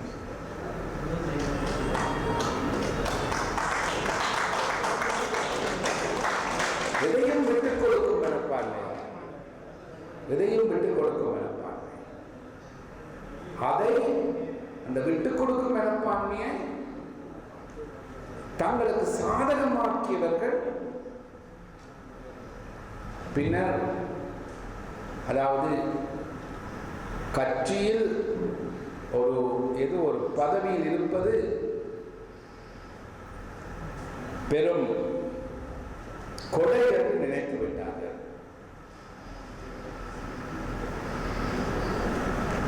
இந்த கட்சியில் முன்னிருந்தவர்களுடைய வரலாறுகளை பார்த்தால் அவர்களுக்கு ஒரு நல்ல பின்னணி உண்டு. அவர்கள் எதை பேசினாலும் அதை ஏற்கக்கூடியவாறு மக்கள் இருந்தார்கள். இன்று கட்சியில் பிழை இல்லை, மக்களில் தான் பிழை. மக்கள் சரியாக சிந்தித்து வாக்களித்து அவர்களுடைய பின்புலங்களை ஆராய்ந்து கொண்டு வந்திருக்க வேண்டும். இப்போது பெருங்கட்சி என்ற பெயரை கொண்ட தமிழரசு கட்சி சரியோ பிழையோ நாங்கள் எங்களை மக்கள் தெரிந்தெடுத்தால் போதும், நாங்கள் எதையும் செய்வோம் என்ற ஒரு நிலைப்பாட்டில் தான் ஓடிக்கொண்டிருக்கிறோம்.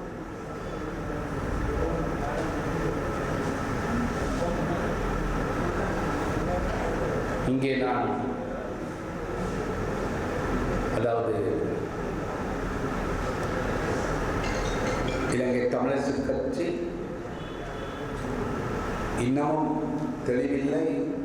எங்கே முதலில் இப்போ நடந்து கொண்டிருக்கும் வழக்கு அவர்கள் ஒற்றுமையாகி விடுவார்களா இல்லையா என்பது பற்றி. ஆனால் மக்கள் ஒற்றுமையாக தான் நிற்கிறார்கள். பட்டுக்கோட்டையில் மக்கள் எல்லோரும் ஒற்றுமையாக தமிழரசு கட்சிக்கு கூடிய ஸ்தானங்களை பெற்றுக் கொடுத்தாங்க. இதே மாதிரி நான் நினைக்கின்றேன், கட்சி முழுமையாக ஒன்றாக இருக்கும் என்றால் நிச்சயம் தொடர்ச்சியாக முன்பிருந்த நிலைக்கு கட்சி போகும். அது மாத்திரமல்ல, தமிழர்களுடைய அவர்களுடைய நிரந்தரமாக தனியொரு கட்சியாக போகக்கூடிய வாய்ப்பு உண்டு. ஆனால் எல்லோரையும் அவர்கள் சேர்த்து கொண்டு போகக்கூடிய மனநிலைக்கு வர வேண்டும். ஒருவேளை அது விரைவில் வரவும் கூடும் என்று நான் நினைக்கின்றேன். அதை எதிர்பார்த்து கொண்டிருக்கின்றோம் என்றும் சொல்லலாம். எனவே இந்த ஏமாற்றம் என்ற விஷயத்தில் பல விடயங்கள் இருக்கின்றது, சொல்லி முடியாது. கடைசி மட்டும் நான் ஒரு நாள் இருக்கின்றேன், அமுதன் மாவியனை கூட்டிக் கொண்டு வீட்டுக்கு வருகின்றேன். என்ன விசேஷமாக இருக்கும், என்ன விடயமாக இருக்கும் என்று யோசித்தேன். அவர் என்னுடைய பங்களிப்புக்கு நன்றி சொல்லத்தான் வந்தார். எனக்கு தெரியாது. நான் கேட்டு நீங்களே வந்தீங்க, நான் பார்வையை சொல்லியிருக்கலாமே என்று கேட்டேன். அங்கே என்ன கதைக்கப்பட்டதோ என்ன நடந்தோ தெரியவில்லை. வந்தாங்க. பல விடயங்கள் மீண்டும் சில நாங்கள் சமயோசிதமாக நடக்க வேண்டும் என்பதை பற்றியும் சொல்லியிருந்தார். அவர் அடிக்கடி பார்ப்போம் என்று சொல்லுவார். பார்ப்போம் தம்பி என்று முதலில் எங்களுக்கு விளங்காது. பார்ப்போம் தம்பி என்று போய் கேட்டால் அதற்கு விளக்கம் இருக்கும். இதையும் பிறகுதான் நான் பார்த்தேன். ஆனால் அவரிடம் எங்களிலும் பார்க்க பல உதவிகளை பெற்றவர்களும் அவரூடாக வளர்ந்தவர்களும் அவரை கேவலமாக, நான் சொல்லுவது கட்சியாக்களை சொல்லவில்லை, கட்சிக்கு வெளியில் இருப்பவர்கள் கேவலமாக விமர்சித்தது, அவருடைய மனதை புண்படுத்தியது 100% எனக்கு தெரியும். அதுவும் அவர் காத்துக் கொள்வதுதான் நான் சொல்லவில்லை. எனவே இந்த இடத்துல நாங்கள் அவருடைய பாதையை உண்மையிலே பின்பற்ற வேண்டும். தொடக்க காலத்தில் அவருடைய நண்பர் குமார் என்பவர் அமெரிக்காவில் இருக்கின்றார். அவர் ஹியூமன் ரைட்ஸில் ஒரு பெரிய புள்ளியாக இருக்கின்றார். அவர் எனக்கு சொன்னது, தன்னையும் மாவியன்னையும் ஆணையருக்கு கொண்டு போய்விட்டார்கள். அதற்கு முன் வேறு யாரையும் பேர் சொன்னதை நான் மறந்து கொண்டேன். 3 பேர், அவர்கள் 3 பேர் சுடப்பட்டார்கள். மாவியன்னையை அந்த ஆமிக்காரன் எட்டி உதைத்தான். அவர் கவிழ்ந்து விழுந்தார். பெரிய உருவம் தாண்டி கவிழ்ந்து விழுந்தார். நான் பயந்து போனேன். அதற்கிடையில் அவனுக்கு ஒரு கால் வந்ததான். அந்த டெலிஃபோன் கால் அட்டன் பண்ணுறதுக்கு அவன் அந்த ரூமுக்கு போயிட்டான். முந்தி நல்லா முந்தி மொபைல் இருக்கையில் இருந்திருந்து அதில் அழைச்சி போட்டு அதிலே அன்றைக்கி சுற்றுப்பான். அன்றைக்கி ரூமுக்கு போயிட்டேன். பின்னர் எல்லாமே மாறிவிட்டது. அதுதான் தாங்கள் தப்பினோம் என்று சொன்னார். தாங்கள் 20 தான் தற்காப்பியவர். அவர் இன்னும் உயிரோடு இருக்கின்றார் குமார். எனவே இப்படியான பல சித்திரவதைகளுக்கு உள்ளாகி இந்த கட்சியை வளர்த்து வடக்கிலும் கிழக்கிலும் எவ்வளவோ முழு நேரத்தையும் செலவழித்து வளர்த்தது தான் இந்த தமிழரசு கட்சி. துரதிருஷ்டவசமாக அவரை மனம் நோக வைத்தது. அது கட்சி பல தொண்டர்களுக்கு அது மனம் நோகாகவே இருக்கின்றது. எனவே இந்த இடத்தில் நாங்கள் இன்று 6வது மாதம் நேற்றைக்கு சம்பந்தன் ஐயாவுடைய 1 வருடம், இன்று இவருடைய 6வது மாதம். அவருக்கு 1 வருடம் கழியும் போது, அதாவது முதலாவது நிகழ்ச்சி உண்மையில் யாழ்ப்பாணத்தில் பெருந்திரளான மக்களை அழைத்து அவரை பற்றி பலருக்கு தெரியும். அவரை பற்றி பேசுவதற்கு அவர்கள் எல்லோரும் பேச வேண்டும். அவருடைய ஆத்மா சாந்தி அடைய வேண்டும் என்று கேட்டுக்கொண்டு முடிக்கிறேன். நன்றி. இங்கே கலந்து கொண்டிருக்கக்கூடிய பொதுமக்கள் உங்கள் அனைவருக்கும் இந்நேர வணக்கங்கள்.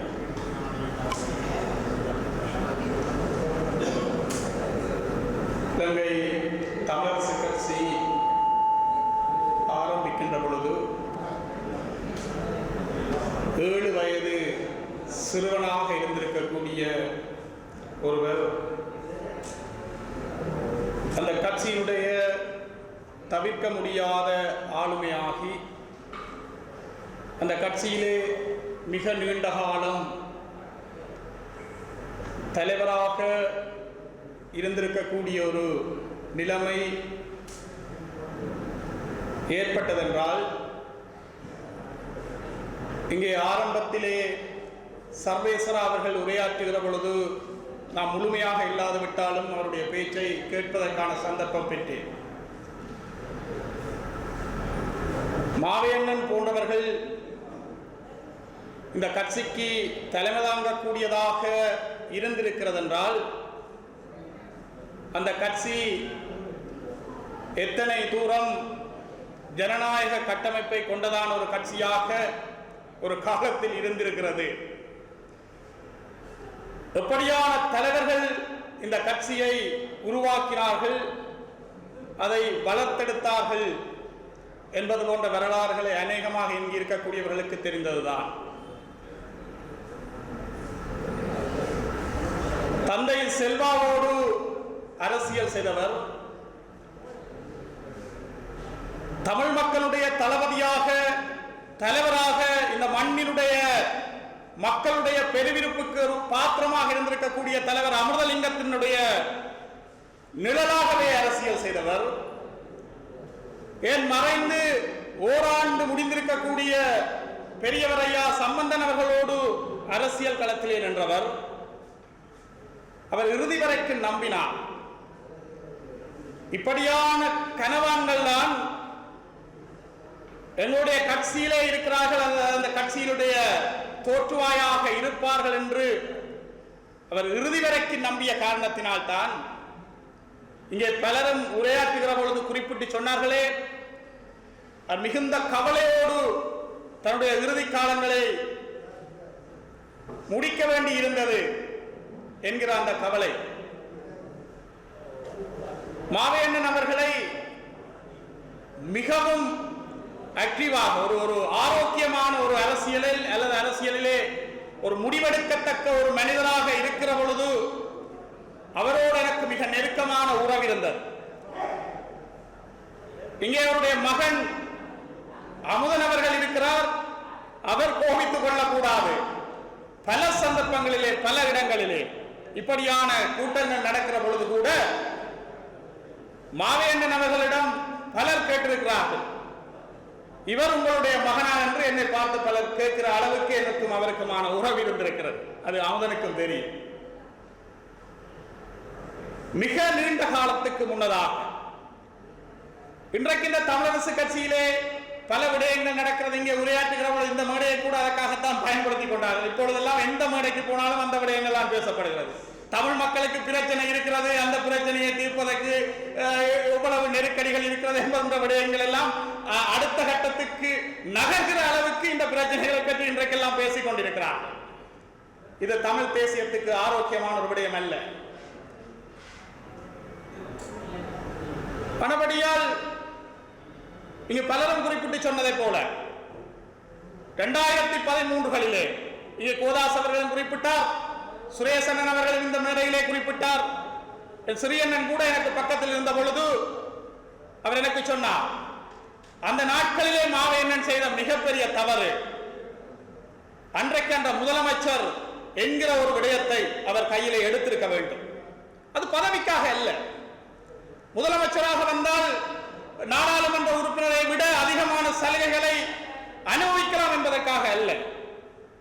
அதை தாண்டி இந்த கட்சியை, இந்த தேசிய இனத்தை சரியான முறையிலே ஒழுங்கு முறையிலே வழிநடத்துகின்ற ஒரு நிலைமை அவருடைய சிந்தனையிலே அன்றைக்கு மிகவும் அது குறைவாக இருந்திருக்கிறதோ என்கிற கவலை வேதனை எனக்கு இப்பொழுதும் இருக்கிறது. நான் அப்பொழுது கூட நேரடியாக சுட்டிக்காட்டியிருந்தேன்.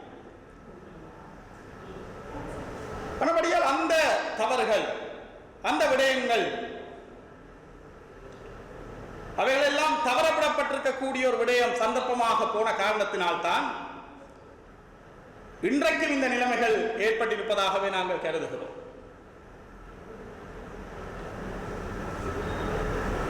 ஆனபடியால் தந்தை செல்வாவின் காலத்திலே, தலைவர் அமிர்தலிங்கத்தின் காலத்திலே தமிழ் தேசிய இனம் இருந்த நிலைமையை விட நேற்றைக்கு கூட வெளிக்கடை சிறை படுகொலையாளர்களுடைய, படுகொலை செய்யப்பட்டவர்களுடைய அந்த நினைவு தினத்திலே கலந்து கொண்டு உரையாற்றுகிற பொழுது நான் சொன்னேன், 42 ஆண்டுகளுக்கு முன்னால் 83களிலே எங்கெல்லாம் தமிழ் மக்கள் வாழ்கிறார்களோ அங்கெல்லாம் தமிழர்களாக இருந்திருக்கக்கூடிய எல்லா இடங்களையுமே அடித்த பொழுது அவர்களுக்கு தேடி ஓடி வருவதற்கு வடக்கும் கிழக்கும் பத்திரமாக இருந்தது. ஆனால் இன்றைக்கு அந்த நிலைமை கூட இல்லை. அந்த நிலைமை கூட இல்லை. கிழக்கு மிகப்பெரிய அளவிலே விழுங்கப்பட்டிருக்கிறது. வடக்கிலும் கூட மிகப்பெரிய நெருக்கடியை, மிகப்பெரிய நெருக்கடியை ஆளுகின்ற சிங்கள அரசாங்கத்தினுடைய அரசு தலைவர்களுடைய கட்சி இந்த மண்ணிலே நேரடியாக வட்டாரங்களை கூட வென்று அந்த வட்டாரங்களிலே ஆளுகின்ற ஒரு நிலைமை ஏற்பட்டிருக்கக்கூடிய நிலைமைக்கு பிறகு இங்கு பலரும் குறிப்பிட்டு சொன்னார்களே, 22 நாடாளுமன்ற உறுப்பினர்களாக இருந்திருக்கக்கூடிய நிலைமை இன்றைக்கு மாறி 10 நாடாளுமன்ற உறுப்பினர்களாக ஆகியதற்கு பிறகு, இப்படியான நிலைமைகள் எல்லாம் ஏற்பட்டதற்கு பிறகு நான் தமிழரசு கட்சியிலே இன்றைக்கு ஏற்பட்டிருக்கக்கூடிய மிகப்பெரிய நெருக்கடிகளை பற்றி நான் அதிகம் பேச விரும்பவில்லை. அது ஒரு கட்சி என்றால் பிரச்சனைகள் இருக்கும், நெருக்கடிகள் இருக்கும். அப்படி இல்லாமல் ஒரு கட்சி இருக்க முடியாது. நெருக்கடிகள் இல்லாமல் ஒரு கட்சி இருக்க முடியாது. தலைவர் அமிர்தலிங்கத்தினுடைய காலத்திலே தலைவர் அமிர்தலிங்கத்துக்கும் ராஜதுரை அவர்களுக்கும் இல்லாத நெருக்கடியா, இல்லாத பிரச்சனையா? அரசியல் தெரிந்தவர்களுக்கு தெரியும். தமிழர் விடுதலை கூட்டணி உருவாக்கப்பட்ட பொழுது கூட அந்த தமிழர் விடுதலை கூட்டணி உருவாகுவதிலே பலருக்கு விருப்பம் இருந்திருக்கவில்லை. மிக தீவிரமாக நேசித்திருக்கக்கூடிய தமிழரசு கட்சிக்காரர்களுக்கு கூட, மிக தீவிரமாக தமிழ் காங்கிரஸை நேசித்திருக்கக்கூடிய தமிழ் காங்கிரஸ்காரர்களுக்கு கூட. ஆனால் அதை எல்லாவற்றையும் தாண்டி அந்த கட்டமைப்பை உருவாக்க வேண்டும் என்கிற அந்த அழுத்தத்தோடு, நெஞ்சழுத்தத்தோடு அந்த விடயங்களை அன்றைக்கு இருந்திருக்கக்கூடிய தலைவர்கள் கையாண்டார். இன்றைக்கும் அப்படியான நிலைமைகளை கையாளக்கூடிய தலைவர்கள் தமிழரசு கட்சிக்குள் இருப்பதாகவே நான் இன்றைக்கு நம்புகிறேன். அதை அவர்கள் செய்து முடிக்க வேண்டும். நான் எவரையும் பெயர் குறிப்பிட்டு சொல்ல விரும்பவில்லை.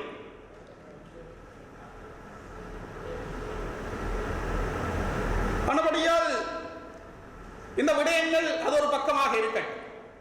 ஆனால் அதை தாண்டி இன்றைக்கு இருக்கக்கூடிய தமிழ் தேசிய மக்களுடைய பொது பிரச்சனைகளிலாவது இந்த நெருக்கடிகளை எப்படி கையாள்வது என்பதிலாவது எங்களுக்குள்ளே ஒரு பொது உடன்பாட்டுக்கு வந்து அந்த விடயங்களை கையாளுகிற ஒரு நிலைமையாவது ஏற்படுகிற ஒரு நிலைமை, ஒரு சுமூகமான நிலைமை ஏற்படுத்துவதற்கான முயற்சியாவது நாங்கள் உளப்பூர்வமாக இங்கு பேசுகிற பொழுது சொன்னார்கள், மேடைகளிலே என்னமும் பேசலாம், கொடுக்கப்படுகிற அறிக்கைக்கு பதில் அறிக்கை யாரும் கொடுக்கலாம், யாரும் எதிர்வினைகள் ஆற்றலாம். ஆனால் அது எல்லாவற்றையும் தாண்டி உண்மையான அந்த ஒரு அக்கறையோடு இந்த விடயங்களை இன்றைக்கு கையாள வேண்டிய பாரிய பொறுப்பு இன்றைக்கும் தமிழரசு கட்சிக்கு தான் இருக்கிறது. ஏனென்றால் அதுதான் தமிழ் மக்கள் மத்தியில் மிக அதிகமான ஆதரவை பெற்றிருக்கக்கூடிய ஒரு தரப்பாக அதுதான் இருக்கிறது. அதுதான் இருக்கும். ஏனென்றால் நாங்கள் உட்பட இன்றைக்கு தமிழரசு கட்சிக்கு எதிராக அல்லது வெளியில நின்று அரசியல் செய்திருக்கக்கூடிய தரப்புகள் உட்பட தமிழரசு கட்சி சின்னத்துக்காக மிக நீண்ட காலமாக வாக்கு கேட்டவர்கள் தான். ஒரு குறுகிய கால இடைவெளியிலே பிளவுபட்டு பிரிந்து அங்கொன்றும் இங்கொன்றுமாக சிதற வேண்டிய ஒரு நிலைமை ஏற்பட்டாலும் கூட இந்த நிலைமை இருக்கிறது இன்றைக்கு. ஆனபடியால் இந்த நிலைமைகளிலே அது தேர்தல் அரசியல் ஒரு பக்கம் இருக்கட்டும், இந்த நிலைமைகளை எல்லாம் சீர்தூக்கி பார்த்து ஒரு பொது புள்ளியிலாவது தமிழ் தேசிய இனத்துக்கு இன்றைக்கு இருக்கக்கூடிய நிலைமை, நெருக்கடி நிலைமைகளை எப்படியாக ஆராய முடியும், எப்படியாக வேலை செய்ய செய்ய முடியும் என்று சிந்திப்பதும் அது தொடர்பான முயற்சிகளை எடுப்பதும் தான் இத்தனை ஆண்டுகளாக இந்த மனிதன் மாவை சேனாதிராஜா என்கிற ஒரு மனிதனுடைய வாழ்க்கையை படித்தார். எத்தனை நெருக்கடிகளோடு அவருடைய குடும்பத்தில் இருக்கக்கூடிய வறுமை நிலை மிக நெருக்கடி மிக்கதான ஒரு சூழ்நிலை. இவைகளை எல்லாம் பற்றி பலரும் இன்றைக்கு கருத்து சொல்வதில்லை. அந்த நிலைமைகளை எல்லாம் தாண்டி அந்த களத்திலே ஒரு போராளியாக 1967களிலே இந்த வன்னியிலே மீள் குடியேறாத பிரதேசங்களிலே சிங்கள குடியேற்றங்கள் தொடர்ச்சியாக வரும் என்கிற அந்த நிலைமை இருந்த பொழுது கிட்டத்தட்ட 4-5 ஆண்டுகள் அந்த காட்டு பிரதேசங்களிலே அந்த மக்களை கொண்டு குடியேற்றுகின்ற அந்த வேலை திட்டத்திலே அவர் சிறையிலே பல ஆண்டுகள் இருந்தார் என்று சொல்லுகிறார்கள். இதுவெல்லாம் அவர் தனக்குத்தானே ஏற்படுத்திக் கொண்ட சிறைகள். இந்த மக்களோடு அந்த மக்களை குடியேற்றுகின்ற அந்த வேலை திட்டத்திலே எனக்கு சித்தார்த்தன் சொல்லுவார், அந்த தன்னுடைய அப்பாவினுடைய அந்த காரிலே அவரை ஏற்றி கொண்டு செல்லுகிற பொழுது அந்த கடையாக ஏறி இறங்கி கட்சியினுடைய செயற்பாடுகளுக்காக மீள்குடியேற்றப்பட்டிருக்கக்கூடிய அந்த எல்லைப்புறங்களிலே குடியேற்றப்பட்டிருக்கக்கூடிய மக்களுடைய வாழ்வாதாரத்துக்காக அவர் ஒவ்வொரு கடையாக முதலாளிகளிடம் கையேந்துவார். சிலர் நிதி கொடுப்பார்கள், சிலர் பேச்சு கொடுப்பார்கள்.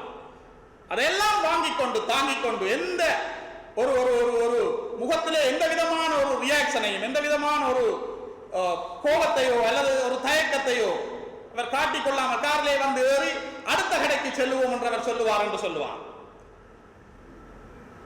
ஏன் இந்த மனிதன் இப்படியாக அலைந்து திரிகிறார் என்று நாங்கள் நினைத்த காலங்கள் உண்டு என்று அவர் சொல்லுவார்.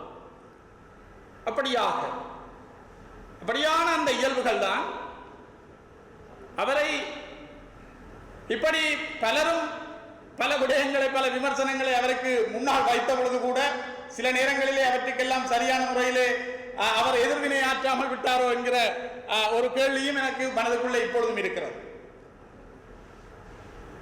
மறுபடியால் தியாகங்களோடு வளர்ந்திருக்கக்கூடிய கட்சி உண்மையாக தமிழரசு கட்சியான உண்மையான தொண்டர்கள் இங்கே பலரை பார்க்கிறேன். எங்க ராஜேந்திர மன்னன் இருக்கிறவர்கள் எல்லாம் கட்சியினுடைய உண்மையான தொண்டர்கள். இவர்கள் எல்லாம் ஏதாவது ஒரு பிரதேச சபை உறுப்பினர் பதவி கிடைக்கும், ஏதாவது ஒரு மாகாண சபை உறுப்பினர் பதவி கிடைக்கும், ஏதாவது பாராளுமன்ற உறுப்பினர் பதவி கிடைக்கும் என்பதற்காக அந்த கட்சிக்கு வந்தவர்கள் கிடையாது. இந்த கட்சிக்காக உண்மையாக உழைத்திருக்கக்கூடிய தலைவர்களாக அவர்கள் இருந்த காரணத்தினால்தான் என் அன்புக்குரிய தமிழரசு கட்சியினுடைய பதவிகளை பெற்றிருக்கக்கூடிய நண்பர்களுக்கு நான் சொல்லுவேன், இன்றைக்கு நீங்கள் அனுபவித்துக் கொண்டிருக்கக்கூடிய இந்த பதவி இப்படியான அந்த தலைவருடைய தியாகத்தினால் வளர்ந்ததுதான், அந்த தியாகத்தினால் உருவாக்கப்பட்டதுதான். ஆனபடியால் இந்த தலைவர்களை நேசிக்கிற அல்லது இந்த தலைவர்களுக்கு இப்படியான நிகழ்ச்சிகளை முன்னெடுக்கிற பொழுது இந்த தலைவர்களுடைய வரலாறு, அவர்கள் எதற்காக இந்த கட்சியை கட்டினார்கள், எதற்காக இந்த கட்சியை மக்கள் மத்தியிலே மிகப்பெரிய அளவிலே கொண்டு செல்ல வேண்டும் என்று வேலை செய்தார்கள் என்கிற இந்த விடயங்களை மனதிலே இருத்தி அந்த விடயங்களுக்காக அவர்களைப் போல நாங்களால் தியாகம் செய்ய முடியாது, இப்பொழுதெல்லாம் அப்படி செய்ய முடியாது. ஆனாலும் அவருடைய அந்த கொள்கைகளுக்காக நாங்கள் வாழ்வதுதான் அவர்களுக்கு செலுத்தக்கூடிய அந்த அஞ்சலியாக இருக்க முடியும் என்கிற அந்த விடயத்தை இந்த இடத்திலே கூறி நல்ல சந்தர்ப்பத்தை வழங்கியமைக்காக அனைவருக்கும் நன்றி கூறி விடுகிறேன்.